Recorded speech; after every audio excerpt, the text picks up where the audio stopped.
Communication private limited வழங்கும் கிருபையின் நேரம். ஹல்லேலூயா. தேவனுக்கே மகிமை உண்டாவதாக. மீண்டும் இந்த வாரத்திலும் உங்களை சந்தோஷத்தோடு காண செய்த தேவாதி தேவனுக்கு என் இருதயத்தின் ஆழத்திலிருந்து கோடான கோடி நன்றியை செலுத்துகிறேன். உங்கள் எல்லாரும் இயேசுவின் இன்ப நாமத்தில் உள்ளத்தின் ஆழத்திலிருந்து வாழ்த்துகிறேன். தேவன் நல்லவர். கடந்த வாரம்லாம் சந்தோஷமாக இருந்தீங்களா? வருஷத்தை நன்மையால் முடிசூட்ட பண்ணுவாராம் கர்த்தர். அவருடைய பாதைகள் நெய்யாய் பொழிந்ததா? முதல்ல நம்புவோம். நிச்சயமாக இதிலும் பெரிதான காரியங்களை காண்பாயின்னு சொன்னார் இல்லையா? நெய்யாய் மாத்திரமல்ல, அதுக்கு மேற்பட்ட ஃபைனாக நம்ம வாழ்க்கையை சீரும் சிறப்புமாய் இருந்து அவங்கள மாதிரி இல்லாடா இருக்கணும். விதமான சீரை பெற்ற ஜனம் பாக்கியம் உள்ளதுன்னு மற்றவங்க நம்மளை பார்த்து பராமப்பட்டு வாழ்த்தத்தக்க அளவுக்கு தேவன் நமக்கு ஒரு நல்ல வாழ்க்கையை தருவார். ஆமேன், ஸ்தோத்திரம். சரி, இந்த வாரம் நம்ம அடுத்த செய்திக்குள்ளே போகிறோம். கர்த்தர் நம்மை ஆசீர்வதிப்பார். ஜெபம் பண்ணுவோம். பரலோக ராஜாவே, இந்த நேரத்துக்காய் நன்றி. இந்த செய்தியை கேட்கிற ஒவ்வொருவருடைய இருதயத்திலும் நீர் பேசும்படியாய் நாங்கள் ஜெபிக்கிறோம்ப்பா. முகத்தை நாங்கள் நோக்கி பார்க்கிறோம். என்ன சூழ்நிலையில் இருந்தாலும், இப்படிப்பட்ட மோசமான சூழ்நிலையில் இருந்தாலும் ரொம்ப நோக்கி பார்க்கோம். எங்களோடு நீங்கள் இருக்கீங்கப்பா. பிள்ளைகளை ஆசீர்வதிக்கிறோம். இயேசுவின் நாமத்தில் பிள்ளைகளை நாங்கள் ஆசீர்வதிக்கிறோம். உங்களுடைய கலக்கங்கள், கவலைகள், பயங்கள், திகில்கள் மறைவதாக. ஒவ்வொருவருடைய இருதயத்தையும் கர்த்தர் திடப்படுத்துவீராக, பலப்படுத்தும். இயேசுவின் நாமத்தில் ஜெபிக்கிறோம் நல்ல பிதாவே. ஆமென், ஆமென். தேவ நாமம் மகிமைப்படுவதாக. இந்த நாளிலும் நம்ம தியானிக்க எடுத்த வசனம் மத்தேயு 28ஆம் அதிகாரம், கடைசி அதிகாரம், கடைசி வசனம், கடைசி பாகம். இதோ உலகத்தின் முடிவு பரியந்தம் சகல நாட்களிலும் நான் உங்களுடனே கூட இருக்கிறேன் என்றார். ஆமென். உலகத்தின் முடிவு பரியந்தம் சகல நாட்களிலும் நான் உங்களுடனே கூட இருக்கிறேன். சொன்னது யாரு? இயேசு கிறிஸ்து சொன்னார். எப்போ சொன்னார்? இந்த பூமியை விட்டு வானத்துக்கு பிதாவின் வலது பார்சத்தில் போகிறேன்னு சொல்லிட்டு போகும்போது அவர் சொன்ன வார்த்தைகள் தான் நம்ம பார்க்க வசனம். கடைசி அதிகாரம் மத்தேயு, கடைசி அதிகாரம், கடைசி வசனம், கடைசி பகுதி. எல்லோரும் கடைசி நேரத்தில் எதுவும் இப்போலாம் உள்ளவங்க நிறைய பேர் சொல்ல மாட்டேங்காங்க. அது பழைய காலத்தில் சோவீனமாக இருப்பாங்க. பாட்டி இவனை பார்த்து என்னம்மா சொன்னாங்க, தாத்தா என்ன சொன்னாங்க அப்படின்னு கேட்பாங்க. நீ நல்லா இருப்பேன்னு சொன்னாங்க, எல்லா பிள்ளைகள்லேயும் நீ தான் சிறப்பாக இருப்ப, டாப்பாக இருப்பேன்னு சொன்னாங்க. இவங்களுக்கு ரொம்ப பெரிய பெரிய பெருமையாக இருக்கும். இப்போ உள்ள தாத்தா பாட்டிமாரு அப்படி சொல்லவே இல்லை. இன்னைக்கு காலையில் கூட நான் ஒரு இறந்த வீட்டுக்கு போயிட்டு வந்தேன். அந்த அம்மா 64 வயது தான் ஆகுது. போயிருக்க ராத்திரி நல்லா தான் பேசியிருக்காங்க. அந்த வீட்டையா சொல்லுதாங்க, நாங்கள் போய் ஹோட்டலில் தான் போய் சாப்பிட்டோம். சாப்பிட்டுட்டு ஒரு டாக்டரை பார்த்துருந்தோம். லேசாக நெஞ்சு வலிக்க மாதிரி சொன்னாங்க. சும்மா சாதாரணமாக நாங்கள் போகிற மாதிரி தான் போயிட்டு வந்தோம். பாவம், 1/2 ஹவரில் நாங்கள் வந்து சந்தோஷமாக வந்து படுத்தோம். 1/2 மணி நேரத்தில் இப்படி போயிட்டாளே. யாரும் பிள்ளைகளை பார்த்து சொல்லுறது கூட ரொம்ப ரேர் ஆகிட்டு, குறைஞ்சி போச்சு. சடுதி மரணங்கள் இப்போ அதிகமாகிட்டு. இப்போ தான் பேசிக்கிட்டு இருந்தாங்க. நேற்று முழுவதும் இந்த அம்மா பேசிக்கிட்டு தான் இருந்தாங்களாம் ஃபோனில் பிள்ளைகள்கிட்ட எல்லார்கிட்டையும். என்கிட்ட பேசுகிறாங்களே, என்ன ஆச்சு, நேற்று இவ்வளோ நேரம் பேசிக்கிட்டு இருந்தாங்களே, சமையல் பண்ணாங்களே, நெய் போயிட்டாங்க. சரி, ஆனால் அந்த காலத்துலலாம் கொஞ்சம் படுக்கையில் படுத்திருப்பாங்க. பொதுவாக அதிலே இருந்திருக்கும். பொதுவாக படுத்திருப்பாங்க. கொஞ்சம் நாள் சுகவீனமாக இருந்து பார்த்துக்கிட்டு இருப்பாங்க. கொஞ்சம் வயசு அதிகமாக இருப்பாங்க. அவங்க சொல்லுவாங்க, பிள்ளைகளை பார்த்து ஒருத்தரையாக பார்த்து. பைபிள்லேயும் ஆதாரம் இருக்குது. ஈசாக்கு அப்படி பிள்ளைகளை ஆசீர்வதித்து சொல்லுதான். யாக்கோபு தன்னுடைய கட்டிலில் தொழுது கொண்டு ஒவ்வொரு பிள்ளைகளையாக வான்னு சொல்லி ஆசீர்வதிக்க பார்க்கும். இதே போல் இயேசு கிறிஸ்துவும் கடைசி நேரத்தில் பரலோகத்துக்கு ஏறும்போது கடைசியாக சொல்லிட்டு போகிறாரு, இதோ உலகத்தின் முடிவு பரியந்தம் சகல நாட்களிலும் நான் உங்களுடனே கூட இருக்கிறேன். இன்றைக்கி அந்த இயேசு இன்றைக்கி நம்ம கூட இருக்கார். ஒவ்வொருவரை பார்த்து சொல்லுதார். என்ன சொல்லுதார் தெரியுமா?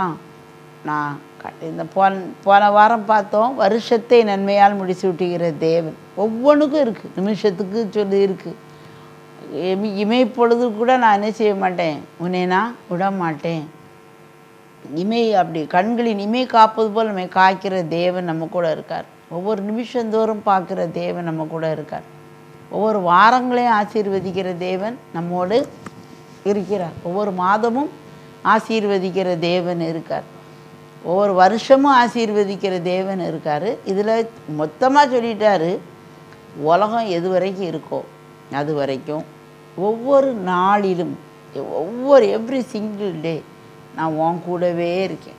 நீ பிறந்தது முதல் உன் கடைசி வரைக்கும் நான் உன் கூடவே தான் என்ன செய்வேன், இருப்பேன். நான் உன்னை விட்டு விலக மாட்டேன், உன்னை கைவிட மாட்டேன். நீ தோக்கிறதுக்கு அழைக்கப்படலை, ஜெயிக்க அழைக்கப்பட்டிருக்கு. அவர் கூட இருந்தார்னா தோப்போமா? நம்ம கூட அவர் இருந்தார்னா நம்ம தோப்போமா? நம்ம கூட உட்காந்து நமக்கு பரீட்சை எழுதுவார், பிள்ளைகளா ஞாபகப்படுத்துவார், நம்ம கூடவே இருப்பார். நம்ம கூடவே இருப்பார். எல்லா வேலைகளும் இப்போ இந்த வேலை நமக்கு செய்ய முடியலை, இது எப்படி நான் தூக்கி போடணும்னு நம்ம நினைப்போம். தூதர்களை அனுப்பார். தூதர்கள்னால் வெள்ளையாக எப்பவும் அப்படி வருவாங்க, சட்டைகளை அணிஞ்சும் வருவாங்க. மனுஷ உருவிலும் தூதர்கள் வருவாங்க. நேற்று வரைக்கும் நம்மள்கிட்ட மூஞ்சி தூக்கிக்கிட்டு இருந்தவங்க இன்றைக்கி மே ஐ ஹெல்ப் யூ, உனக்கு எதுவும் நான் உதவி செய்யட்டுமா அப்படின்னு சொல்லி சந்தோஷமாக வந்து உதவி செய்கிற ஜனங்களை கர்த்தர் நமக்கு அனுப்புவார். கூடவே இருப்பார், கூடவே இருப்பார். ஏன்னா அவர் கூட பெரிய கூட்டம் இருக்குது, கோடிக்கணக்கான தேவதூதர் கூட்டம் இருக்கின்றனர் தூதர்கள். 1-2லாம் இல்லை. அவங்க வந்து தூதர்கள்லாம் எப்படிப்பட்ட ஆட்கள், முடியாத ஆட்கள், அப்படிப்பட்ட ஆட்கள்லாம் தூதர்கள் இல்லை. ஒரு தூதன் ஒரு ராத்திரியில் 1,85,000 பேரை கொலை செஞ்சுட்டு வந்துட்டான். ஒரு தூதன். அங்கே இருக்கிறது கோடிக்கணக்கான தூதர்கள், என்னன்னாலும் செய்வார். அதான் சொன்னார், நான் உன்னை போரடிப்பதற்கு புதிதும் கூர்மையுமான பற்களுள்ள எந்திரம் ஆக்குகிறேன். நீ மலைகளை மிதித்து நொறுக்கி குன்றுகளை பதருக்கு ஒப்பாக்கி விடுவாய்ங்கர். ஆமாம், அந்த மாதிரி நம்ம எப்படி செய்ய முடியும்? அவர் நம்மளை எப்படி மாற்றி போட்டுருவார். உலகத்தின் முடிவு பிறந்து அவர் இருப்பார். அவர் நம்மளை சூழ்ந்து கொள்வார். பிதா, குமாரன், பரிசுத்த ஆவியானவர் எப்பொழுதும் ஒன்றா தான் இருப்பாங்களாம். அவங்க ஒன்றா வந்து நம்ம கூட என்ன செய்வாங்களாம், வாசம் பண்ணிடுவாங்களாம். கொஞ்சம் இமேஜின் பண்ணி பார்க்கணும். அப்துல் கலாம் சொன்னார், நீ நல்லா அப்படி கற்பனை பண்ணிப்பார். நம்ம ஆண்டவர் நம்மளுக்கு அப்படி சொல்லியிருக்கார். கண்களை மூடி, இதுதான் ஜெபம், இதுதான் தியானம்.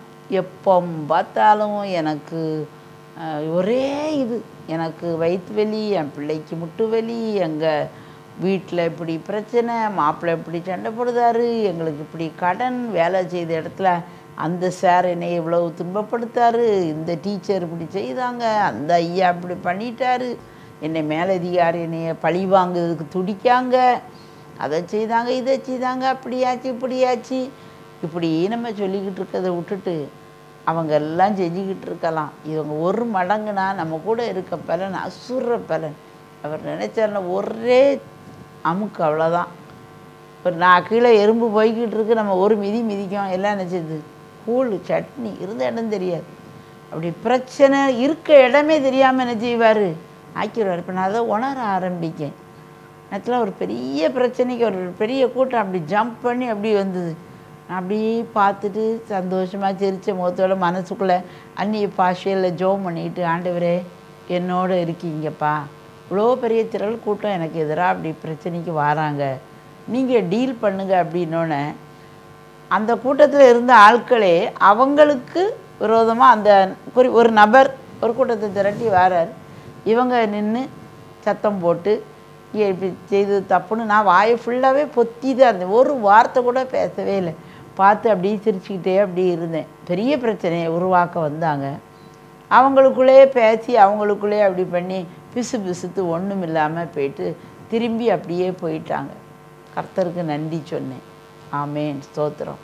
இது எல்லா நேரமும் இப்படி செய்ய மாட்டிக்கோமே, நமக்கும் அப்படி உடனே அப்படி ஒரு சொன்ன உடனே ஏதோ நரம்புகளெல்லாம் முறுக்கேற்றி விட்ட மாதிரி ஆயிடுது. டிட் ஃபார் சேட், அப்படி இதுக்கு அது பழிக்கு பழி. கண்ணுக்கு கண், பல்லுக்கு பல். அவன் என்னது இல்லாமல் பழமொழி சொல்லுவோம். சண்டைக்கு போக மாட்டேன், வந்து சண்டையை விட மாட்டேன்னு நம்ம அப்படிலாம் இருப்போம். அதனால் ஒரு காலம் அப்படிலாம் மனசில் நினச்சிருக்கேன், வெளியே சொல்லாட்டாலும். இப்போ ஏசப்பா இப்படி வருதே ஆண்டவரே, இதை நீங்கள் டீல் பண்ணுங்களேன் அப்படின்னு கொஞ்சம் ஒரு 2 நிமிஷம் அப்படி இருந்து பாருங்களேன். ரொம்ப நல்லா இருக்குது, ரொம்ப ஜாலியாக இருக்குது. நம்ம ஜேர்னியில் கர்த்தர் இருக்கார். பெரிய பெரிய பயணம் நம்ம போய்கொண்டு இருக்கிறோம். இந்த தேவன் என்றென்றைக்கும் உள்ள சதா காலங்களிலும் என்னுடைய தேவன் மரண பரியந்தம் என்னை நடத்துவார். என்றென்றைக்கும் என்னுடைய தேவன். நான் உன்னை விட்டு விலகுவதும் இல்லை, உன்னை கை விடுவதும் இல்லை. கர்த்தர் எனக்கு சகாயர், நான் பயப்படேன். மனுஷன் எனக்கு என்ன செய்வான்? அவன் என்ன செஞ்சிட முடியும்? நாசியிலே சுவாசம் உள்ள மனிதனை நம்புவதை விட்டுவிடு, எண்ணப்படுவதற்கு அவன் எம்மாத்திரம்.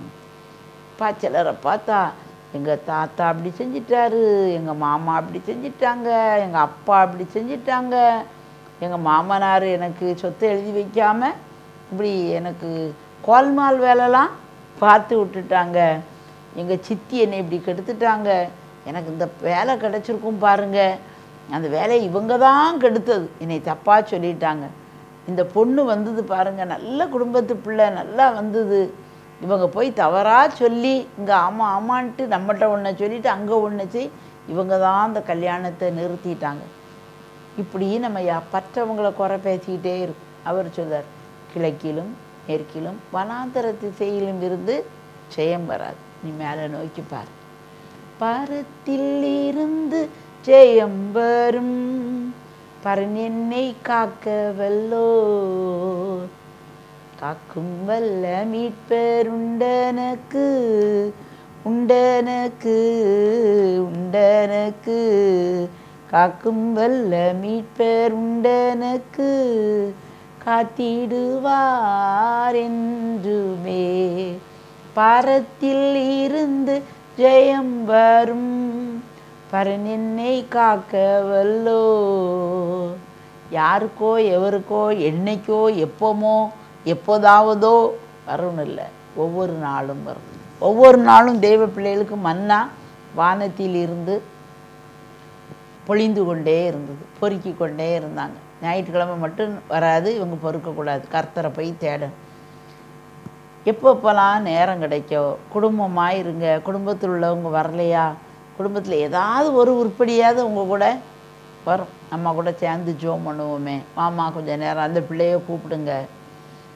இல்லை, நீங்கள் ஆர்கனைஸ் பண்ணி எல்லாரையும் கூட்டிகிட்டு வர்றது நல்லது. அப்படியே வராத பட்சத்தில் நீங்கள் தனியாக ஜோம் பண்ணுங்க. உங்கள் கூட நாங்கள் அது மே ஹெல்ப் யூன மாதிரி மேயை come with you and pray with யூன்ட்டு பிள்ளைகள் வருவாங்க, அவங்கள சேருங்க. அப்புறம் எல்லாருமாவே என்ன செஞ்சுருவாங்க, குடும்பமாக நானும் என் வீட்டாருமோ வென்றால் கர்த்தரே சேவிப்போன்னு அந்த ஜெபத்துக்கு வந்துடுவாங்க.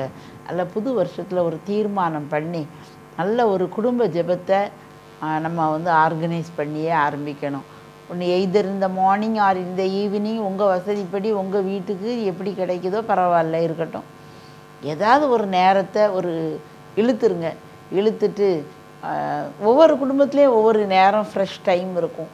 அதனால் அந்த டைமை நம்ம எடுத்து கொஞ்சம் கொஞ்சம் நேரம் அப்படியே நம்ம துதிச்சு பாருங்கள். ஒன்றுமே தெரியல, ஜோம் பண்ண தெரியல, ஒரே பெட்டிஷனாக வருது. பெட்டிஷன் போடுங்க, கர்த்தர்கிட்ட போடாமல் யார்கிட்ட போட. ஆனால் அதே அரைச்சமாகவே அரைச்சிக்கிட்டு இருக்காம கர்த்தரை நம்ம துதிப்போம். இந்த தேவன் என்றைக்குமுள்ள சதா காலங்களும் என்னுடைய தேவன், நீங்கள் நடத்துவீங்களே, ஸ்தோத்திரம்ப்பா.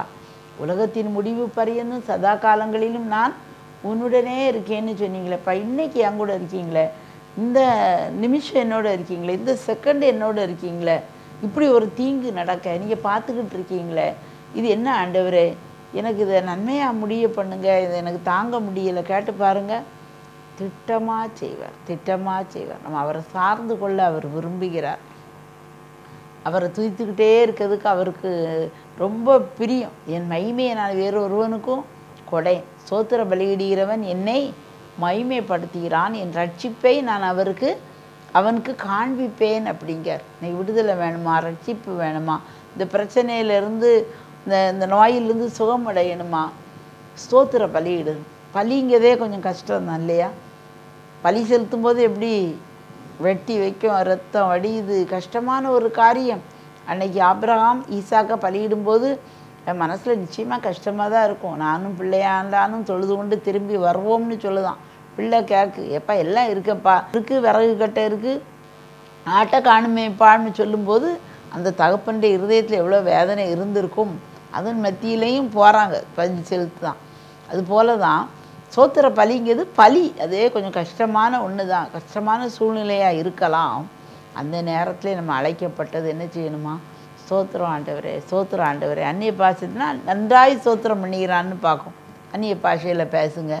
பேச தெரியாதவங்க நல்லா வாயை திறந்து ஸ்தோத்திரம் பண்ணுங்க. நல்லா நாவின் கட்டுக்கள் அவிழ்க்கப்படணும்.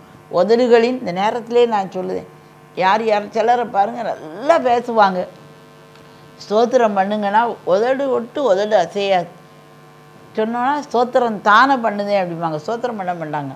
ஸ்தோத்திரம் தானே பண்ணிக்கிட்டு இருக்கேன்னு கோபம் வரும். அது பழைய காலங்களாக இருக்கலாம். புது வருஷத்தில் ஆண்டவரே எனது வாயை நான் உமக்கு ஒப்பு கொடுக்கேன், என் நாக்கை நான் ஒப்பு கொடுக்கேன், என் உதடுகளை உமக்கு ஒப்பு கொடுக்கேன்ப்பா. இந்த வாய், இந்த நாவு உங்களுடைய துதியை தினந்தனம்னு சொல்லி வரும் ஆண்டவரே. அவர் துதிக்கு பாத்திரர், துதிச்சு பார்ப்போமே. அது பலி கஷ்டமாக இருக்கும். இந்த சூழ்நிலையில் எப்படிமா துதிக்க முடியும்? எப்படி ஒரு வேதனையில் இருக்கும். கேன்சர் கட்டி முத்தி 4th ஸ்டேஜில் இருக்குது, இப்படிலாம் பண்ணுது, இப்படி நடந்துருக்குது. இந்த மாதிரி ஒரு பிரச்சனை என் குடும்பத்தில் சொல்லப்படாத பிரச்சனையாக இருக்குது, விவரிக்க முடியாத பிரச்சனையாக இருக்குதே. இவ்வளவு நாரக்கூடிய சூழ்நிலையில் நான் வாழ்ந்துக்கிட்டு இருக்கேனே, எப்படி துதிக்க? இந்த நாக்கை வச்சு, இந்த நாக்கோ என்ன உதடுகளோ வாயை கொடுங்க. அவர் எல்லா வீச்சத்தையும் மாற்றி நாற்றங்களை நறுமணமாய் மாற்றுகிற தேவன் இந்த நாள் உங்களுக்குள்ளே இருக்கார். இந்த செய்தியை எந்த வீட்டில் உட்காந்து கேட்டாலும் சரி, சூழ்நிலைகள் மாறும். டிவிக்கு பிள்ளைகளை அடிமைப்பட விடாதுங்க, செல்லுக்கு பிள்ளைகளை அடிமைப்பட விடாதுங்க. கண்ட மாதிரி சின்ன சின்ன விளையாட்டுக்களை வச்சுருக்கான், கலர்ஃபுல்லாக இருக்குது. பிள்ளைகள் அதுக்குள்ளே விளையாண்டு மணிக்கணக்கில் போய் கண்ணு கட்டு, மனசு கட்டு, உடலு கட்டு, ஒரு மாதிரி மிருகங்களை போல் பிள்ளைகள் மாறிடுறாங்க. நம்ம அதை கொஞ்சம் கண்காணிக்க வேண்டும். பார்த்து கர்த்தாவே என் குடும்பத்தை ஆசீர்வதியும் கேளுங்க, ஸ்தோத்திரம் பண்ணுங்க ஆண்டவரே. எல்லா தடைகளும் என் குடும்பத்தை விட்டு விலகட்டும் ஆண்டவரேன்னு மனசில் நினச்சி ஆண்டவரை நல்லா துதிச்சுக்கிட்டே இருக்கணும். பாருங்கள், நம்ம கூட உலகத்தின் முடிவு பரியந்தம் சதா காலங்களிலும் அவர் யார் கூட தான் இருக்காராம்? நம்ம கூட தான் இருக்கார். நம்மளை விட்டு விலகவும் மாட்டார், கைவிடவும் மாட்டார். கடைசி நேரம் போகிற நேரம் சொல்லுவது ரொம்ப பவர்ஃபுல்லான ஒரு வார்த்தை. அந்த அதிகாரத்திலே நம்ம பார்த்தோம் அப்படின்னா, மத்தேயு 28:18, வானத்திலும் பூமியிலும் சகல அதிகாரமும் எனக்கு கொடுக்கப்பட்டு இருக்கிறது. எல்லா அதிகாரம், வானத்துக்கு போனாலும் சரி, பூமியில் எடுத்துக்கிட்டாலும் சரி, எல்லா அதிகாரமும் அவருக்கு தான் இருக்குது. அதனால் அந்த இயேசுவின் நாமத்தை நம்ம பயன்படுத்தி என்ன பேயோ, என்ன பிசாசோ, என்ன மந்திரமோ, என்ன தந்திரமோ, வாட் எவர் இட் மேபி, எதுவாக இருந்தாலும் சரி, உங்களுக்கு எனக்கு முன்பாக நிற்க முடியாது. ஒருவனும் உனக்கு முன்பாக எதிர்த்து நிற்பது இல்லை. நமது பலன் ரொம்ப பெருசு, நமது வல்லமை ரொம்ப பெருசு. நம்ம அதிகாரம் உலகத்தில் இருக்க எல்லா அதிகாரங்களிலும் சிறந்த அதிகாரம் பெருசு. ஏதோ ஒரு எம்எல்ஏயாக இருந்தார்னா அவங்க நெருங்கின சொந்தமாகவே இருக்க மாட்டாங்க. அவங்கள போய் இவங்க எங்கள் பாட்டி அம்மாவுடைய அம்மா பாட்டியம்மாவுக்கு, அந்த தாத்தாவுக்கு, அவங்களுடைய அண்ணனுக்கு, அவங்க சித்திக்கு, அந்த சித்தப்பா இருப்பாங்களே அவங்களுடைய மாமனாருக்கு, ஏதோ ஒரு பேர போய்கிட்டே இருக்கும், அவங்களுடைய பையன். ஆக எங்களுக்கு நெருங்கின சொந்தம் வாங்கும். அந்த எம்எல்ஏ பக்கத்தில் போனால் இவங்க யாருன்னே தெரியும், எட்டி கூட பார்க்க மாட்டார். ஒரு இதுக்கே நம்ம இப்படி சொல்லி அவங்க எங்கள் சொந்தம், அவங்க எங்கள் சொந்தங்கமே. இவர் எவ்வளோ பெரிய ஆளுமா, அது என் பிள்ளைங்கார். என் பிள்ளைன்னு சொல்ல வெக்கப்படவே இல்லை. நம்ம எத்தர்களாக இருந்தாலும் ஏற்றுக்கிடுதார். என்ன நிலையில் இருந்தாலும் வேறு யாரும் ஏற்றுக்கிட மாட்டாங்க. எவ்வளோ அழுக்காக இருந்தாலும் சரி அவர் ஏற்றுக்கிடுதார். சொந்த பிள்ளையவே பராமரிக்க மாட்டேங்காங்க சில பேரண்ட்ஸ். இவர் எதையுமே பார்க்கவே இல்லை. ரொம்ப நேசிக்கிற கர்த்தர், அளவு கடந்து நேசிக்கிற கர்த்தர் சொல்றாரு, வானத்திலும் பூமியிலும் எல்லா அதிகாரம் எனக்கு தாப்பா கொடுக்கப்பட்டிருக்கு. நீ ஏன் பிள்ளைடா, நான் உன் இருதயத்துக்குள்ளே நான் வாழ்ந்து கொண்டிருக்கேன். சதா காலம் உலகம் இருக்கு வரைக்கும் கடைசி நாட்களில் நான் உன் கூட தான் நான் இருக்கேன். ஆமேன். அவருடைய ஒரு பேரே ஆமேன். ஒன்றும் இல்லைன்னா ஆமேன் ஆமேனாவது சொல்லுங்கள். அப்படியே ஆகும். நல்ல காரியங்கள் நம்ம குடும்பத்தில் நடக்கும். இது வரைக்கும் நடக்காத நல்ல காரியங்களை தேவன் நடக்க பண்ணுவார், செய்ய பண்ணுவார். கர்த்தரே நீர் சோத்திரப்பா, உம்மை துதிக்கிறேன், உம்மை சோத்தரிக்கிறேன். அந்த துதிக்க நம்மளுக்கு தெரியாதுமா. ஆனால் அநேக காரியங்கள் எல்லாம் அப்படி பீஸாக அப்படியே தூரத்துக்கு போய்ட்டுருக்கு. எப்பவும் எனக்கு கர்த்தர் செய்தார் அப்படியே நம்பிக்கையோடு இருப்போம். அன்றைக்கி அன்னாள் அம்மா வந்து கர்த்தர்கிட்ட கேட்டால் அந்நாளோடு அந்த பிரச்சனையை விட்டுட்டு போயிட்டா. அங்கேயே விட்டுட்டா. பிறகு போனால் சந்தோஷமாக சாப்பிட்டாங்களாம் அந்த அம்மா. ஒரு பிள்ளையை கேட்ட இடத்துல 5 பிள்ளையை கடவுள் கொடுத்தார். அந்த பிள்ளை சும்மா சாதாரண பிள்ளையை கேட்டால் கிங் மேக்கரை உருவாக்குனார். 2 ராஜாக்களை அபிஷேகம் பண்ணக்கூடிய ஒரு கிருபையை கொடுத்தார், பிள்ளையை கொடுத்தார். அதுபோல தான் அதுக்கப்புறம் துக்க முகமாக இருக்கக்கூடாது. துக்கம் இருந்திருக்கலாம். புது வருஷத்தில் கர்த்தர் நம்முடைய துக்கங்களை எல்லாம் மறைய பண்ணுதார். எனக்கு வயசாகிட்டேன், எனக்கு சுருக்கங்களெல்லாம் வரைய ஆரம்பிச்சுட்டேன். கேளுங்க, ஆண்டவர் என்னை ரெஜுவனேட் பண்ணுங்க, புது பலனை தாங்க. கட்டாயமாக கர்த்தர் நம்மை புது கிருபைகளை தருவார், நம்ம முகங்களை பிரகாசிக்க பண்ணுவார். அவர்கள் அவரை நோக்கி பார்த்து பிரகாசம் அடைந்தார்கள், அவர்கள் முகங்கள் வெட்கப்படவில்லை. அந்த முகத்தை பிரகாசம் யார் தான்? கர்த்தர். காலையிலே எழும்புங்க, அவர் சொல்றார், அதிகாலையிலே என்னை தேடுகிறவர்கள் என்னை கண்டு அடைவார்கள். அவரை கண்டுட்டா அவர் முகம் பிரகாசம் அடை. இவர்களுக்கு ஜெபம் பண்ண வார்த்தையே இல்லாத அளவுக்கு பிரச்சனை உங்களுக்கு இருக்கலாம், இவ்வளோ தூரத்துக்கு முட்டிக்கிட்டு கிடக்கலாம். வாட் எவர் இட் மேபி, ஆண்டவரே உங்கள் முகத்தை நான் பார்க்க வந்துட்டேன், உங்கள் முக பிரகாசத்தை என் மேலே பண்ணுங்க, என்னை நடத்துங்கப்பா. நடத்துவார். இந்த தேவன் என்றென்றைக்கும் உள்ள என்னுடைய தேவன், மரண பரியந்தமும் சதா நாட்களும் என்னை நடத்துவார். வயதானவங்க பார்த்துக்கிட்டு இருக்கலாம், என் பிள்ளை என்னை கவனிக்கலையே, என் மருமகா என்னைய விட்டுட்டு போயிட்டாளே, என் பையனுக்கு எவ்வளோ அன்பாக சாப்பாட்டை கொடுத்து வளர்த்தேன், பையன் என்னை மறந்துட்டானே, என் மகா என்னை மறந்துட்டாளே, பேர பிள்ளைகள்லாம் என்னை மறந்துட்டாங்களே, என்ன மாதிரி நான் உட்காந்து என் வேலை ஜோலியெல்லாம் விட்டுட்டு அவங்கள போய் வளர்த்தேன், எல்லாரும் மறந்துட்டாங்களேன்னு நினைக்கலாம். அவர் சொல்லுதார், அம்மாவே மறந்தாலும் நான் உன்னைய மறக்க மாட்டேன். தாயின் வயிற்றில் பிறந்தது முதல் ஏந்தினேன், நான் சுமந்தேன், நான் தப்புவித்தேன், இன்னும் அதே போல் உன்னை என்ன செய்வேன், நடத்துவேங்கார். போதுமே, சந்தோஷமாக இருந்து பாருங்கள். எப்படி தூதர்கள் வந்து நம்மளை அட்டன் பண்ணுவாங்க, ஆச்சரியமாக இருக்கும். ஆச்சரியமில்ல, ரியலாக வெள்ளை உடை போட்டு அந்த ஃபெதர் உள்ள தூதர்களும் வரலாம். மனுஷர்களை அன்பானவங்களையும் கர்த்தர் என்ன செய்வார், ஏற்படுத்துவார். கல்லையும் ஆண்டவர் கனியை வச்சிருவார். நேற்று வரைக்கும் கடுசிடுங்கவங்களாம் கனிவுள்ளவங்களாக வந்து நம்மளை சுற்றி வந்து நிற்பாங்க. அந்த அளவுக்கு தேவன் நம்மளை மாற்ற முடியும். நம்ம சொல்ல, ஆண்டவரே எல்லாத்தையும் செய்ய வல்லவரப்பா, நீ செய்ய நினைத்து தடைபடாது. நான் முறுமுறுக்க மாட்டேன், ஒரு தீர்மானத்தை எடுப்போம். அந்த புது வருஷத்தில் நான் என்ன செய்ய மாட்டேன், முறுமுறுக்க மாட்டேன், குற்றம் சொல்ல மாட்டேன், குறை சொல்ல மாட்டேன். எதுவும் இருந்துட்டு போட்டோம், என் கூட பெரிய பக்கா கடவுள் இருக்கார், பெரிய கடவுள் இருக்கார், வல்லமையுள்ள தேவன் இருக்கார், சகல அதிகாரமுள்ள கர்த்தர் இருக்கார், சகல வல்லமைக்கும் பொருந்திய தேவன் இருக்கார். அவருடைய அத்தனை வல்லமை எனக்கு தான், அவருடைய அத்தனை அதிகாரமும் எனக்கு தான். என்னை ஒன்றும் சேதப்படுத்துவதில்லைன்னு சொல்லிட்டார். நான் சேதமாக நான் இருக்க மாட்டேன். பரலோக ராஜ்யத்துக்கு என்னை சந்தோஷமாக கூட்டிகிட்டு போயிட கர்த்தர் இருக்கார். எவ்வளோ தூரம் நம்ம ஆசைப்படுவோமோ அவ்வளோ காலம் இந்த உலகத்தில் நம்ம நிச்சயமாக வைப்பார். மரணமே வேண்டானாலும் நம்மளுங்க வச்சு அழகு பார்க்குற கர்த்தர் இருக்கார். அதனால் நம்ம அதுக்கு எதுக்குமே கவலைப்பட அவசியம் இல்லை. ரொம்ப சந்தோஷமாக இருப்போம், ரொம்ப எல்லாருக்கும் பிரயோஜனம் உள்ளவங்களாக இருப்போம். நமக்கு அவர் செய்த கிரியைகளையும் செய்வோம், அதை காட்டிலும் பெரிய கிரியைகளையும் செய்கிறவர்களாக நம்மளை ஆண்டவர் நினைச்சுவார், நம்மளை எடுத்து பயன்படுத்துவார். எல்லோரும் ஓடி ஓடி நடந்து நடந்து செய்வாங்க. நமக்கு ஃப்ளைட் வேகத்தில் நம்ம வேலைகள், பயணங்கள், பணிகள் எல்லாம் துரிதமாய் கர்த்தர் நம்மளை நடத்துவார். இன்னொன்று, புது வருஷத்தில் கடனே வாங்க மாட்டோம்னு ஒரு தீர்மானத்தை, ஒரு செய்தியை கொடுக்கலான்னு நினச்சிருக்கேன். கடன் வாங்க மாட்டோங்க ஒரு தீர்மானத்தை எடுப்போம். அநேக ஜாதிகளுக்கு கடன் கொடுக்கிறவர்களாக நம்மளை ஆண்டவர் மாற்றுவார். யார்கிட்டையும் எந்த குறையும் எனக்கு அதைத்தா இதைத்தா நான் கேட்கவே மாட்டேன். கர்த்தர்கிட்ட மட்டும் கேளுங்க, ஆண்டவர் எனக்கு நீங்கள் அனுப்புங்க. அது எப்படினாலும் சரி, யார் மூலமாவது செய்வார். அது பேர் தான் அற்புதம். உங்களுக்கு செய்தது இதுவரைக்கும் செய்யாத அளவுக்கு தேவன் நம்ம வாழ்க்கையில் செய்வார். நம்ம சந்தோஷத்தோடு இருப்போம். கூட்டி கழித்து பார்த்தா ஒன்று அவ்வளோதான். நம்ம ரொம்ப ஹாப்பியாக இருப்போம், சந்தோஷமாக இருப்போம். கூட இருக்கவங்களோட சந்தோஷம், எல்லார்ட்டையும் நம்ம நல்லா இருப்போம். நம்முடைய நம்பிக்கையோடு இருப்போம். பெரிய கர்த்தர் எனக்குள்ளே இருக்கார். நம்ம பார்க்க தான் நமக்கு 5 அடி 6 அடி இவ்வளோ இருக்கலாம். எத்தனையோ அடி உள்ள தேவன். வானம் எனக்கு சிங்காசனம், பூமி எனக்கு பாதபடிங்கார். அப்போ அவருடைய கால் எப்படி இருக்கு? உட்கார்ந்துருக்கார் சிங்காசனத்தில். கால் எப்படி இருக்கான்? வானத்திலிருந்து பூமிக்கு வரைக்கும் கால் இருக்குது.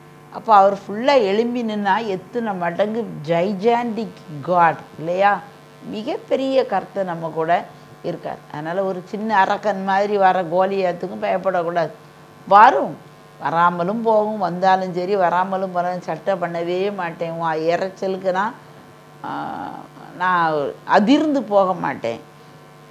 உடனே கூழும் பாசிமாய் பிரச்சனைகளை நசுக்கிற தேவன் என் கூட தான் இருக்காருன்னு சொல்லி நம்ம தைரியமாக எழும்புவோம்.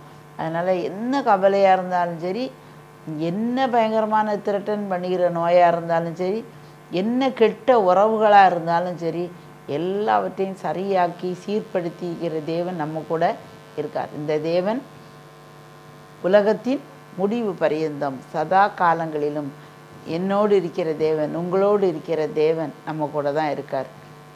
ஜெபம் பண்ணலாமா?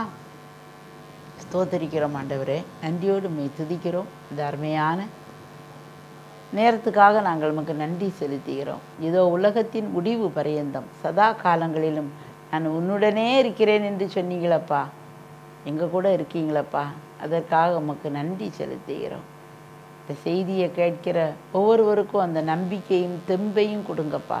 உங்களுடைய கண்களை திறங்க ஆண்டவரே. பெரிய கர்த்தர் எங்களோடு இருக்கும்போது எங்களுக்கு எந்த பயமும் கலக்கமும் ஒன்றுமே தேவையே இல்லைப்பா. சந்தோஷம் மட்டும் எங்களுக்கு போதும் ஆண்டவரே.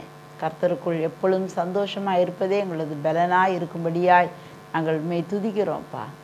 நன்றி கர்த்தாவே. ஒவ்வொரு குடும்பத்தையும் நீங்கள் ஆசீர்வதிங்க. ஒவ்வொரு குடும்பத்திலையும் வீட்டு தலைவரை ஆசீர்வதிங்க, வீட்டை மக்களை ஆசீர்வதிங்க, கொடுத்த பிள்ளைகளை ஆசீர்வதிங்க, பேர குழந்தைகளை ஆசீர்வதிங்க. அவங்களுடைய சுற்றி இருக்க அந்த தெரு ஜனங்களை தொடுங்கப்பா. அந்த சுற்றி இருக்கிற சுற்றங்கள் நட்புகள் இவங்களை நல்லா அன்பாக இருக்கத்தக்கதான கிருபையினால் நிரப்புங்க. ஒவ்வொரு வீட்டுக்கும் நீர் நிர்ணயம் பண்ணின ஆட்கள் தான் வரணும். தேவையற்ற ஜனங்கள் வந்து அவங்கள தொந்தரவு பண்ணக்கூடாது. ஒவ்வொரு வீட்டையும் அப்பத்தையும் தண்ணீரையும் ஆசீர்வதிங்க. பிள்ளைகளை விட்டு வியாதிகளெல்லாம் விளக்குங்க ஆண்டவரே. எந்த கவலைகளையும் திகில்களையும் மறைய பண்ணுங்க ஆண்டவரே. கடன் பிரச்சனைகளெல்லாம் பிள்ளைகளுக்கு நீங்கள் மாற்றி கொடுங்க ஆண்டவரே. உமது பலன் ஒவ்வொரு வீட்டுக்கும் இருக்கட்டும். நீர் எங்களோடு இருக்கீங்கப்பா. எங்களுக்கு ஒரு காரியம் குறைவுபட்டு போவது இல்லை இல்லை இல்லை ஆண்டவரே. ஒவ்வொரு வீட்டிலையும் நிறைவான ஆசீர்வாதம் பொங்கி பொங்கி வழியும்படியாய் ஒவ்வொருடைய வாழ்க்கையும் ஆசீர்வதிங்க. ஆவிக்குரிய நன்மையினால் நிரப்புங்க. சரீர பிரகாரமான நன்மையினால் நிரப்புங்கப்பா. பிள்ளைகளால் அவங்களுக்கு ஒரு சமாதானம் உண்டாயிருக்கட்டும் ஆண்டவரே. இந்த வருஷத்தில் நிறைய நல்ல செய்திகள் திக்குமுக்காட பண்ணட்டும் ஆண்டவரே. பிள்ளைகளை உயர்த்துங்க, வழி நடத்துங்க. நன்றி அப்பா, நன்றி. எல்லா துதிக்கான மகிமையும் உமக்கே செலுத்துகிறோம். இயேசுவின் நாமத்தில் ஜெபிக்கிறோம் நல்ல பிதாவே, ஆமென். ஹல்லேலூயா. God is great. நம்மோடு வருகிறார். ஆமென்.